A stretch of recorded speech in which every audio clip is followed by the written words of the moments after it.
अस्सलाम वालेकुम everyone and welcome to our channel. Blue world city एक नई ऑफ़र लेकर आया है कि आप लोगों का कम्प्लीटली सरचार्ज, बहुत सारे लोग हमें फ़ोन करते थे कि जी सरचार्ज वेव ऑफ नहीं हो रहा, सरचार्ज वेव ऑफ नहीं हो रहा।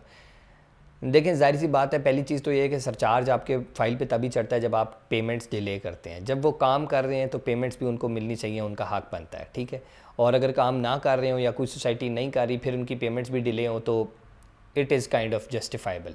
लेकिन जब काम हो रहा है तो पेमेंट भी मिलनी चाहिए। जो नई ऑफ़र है वो ये है कि आप अगर 30 अप्रैल से पहले पहले अपनी किस्तें सारी अदा कर देते हैं, ड्यूज़ क्लियर करते हैं, तो जो भी सरचार्ज आपका बना हुआ है वो कम्प्लीटली वेव ऑफ कर दिया जाएगा। तो इस ऑफ़र का एज़ सून एज़ पॉसिबल आप फ़ायदा उठाएं और अपने सरचार्ज को जो है वो ज़ीरो करवा दें ताकि आपको फ़ायदा हो जाए। इसके अलावा जो है ना, ट्रांसफ़र के मद में भी जो फैसिलिटीज़ हैं वो भी काफ़ी प्रोवाइड की हुई हैं। काफ़ी सारी डिस्काउंट ऑफ़र्स चल रही हैं मुख्तलिफ ओवरसीज़ ब्लॉक के अंदर, जनरल ब्लॉक के अंदर, किस्तों के हवाले से। उसके बारे में अगर आप जानना चाहते हैं या कोई भी इन्फॉर्मेशन आपको ब्लू वर्ल्ड सिटी की बुकिंग के हवाले से चाहिए किसी भी ब्लॉक के अंदर, तो हमें आप किसी भी वक्त रब्ता कर सकते हैं। Thank you very much for watching our channel. Take care, अल्लाह हाफिज़।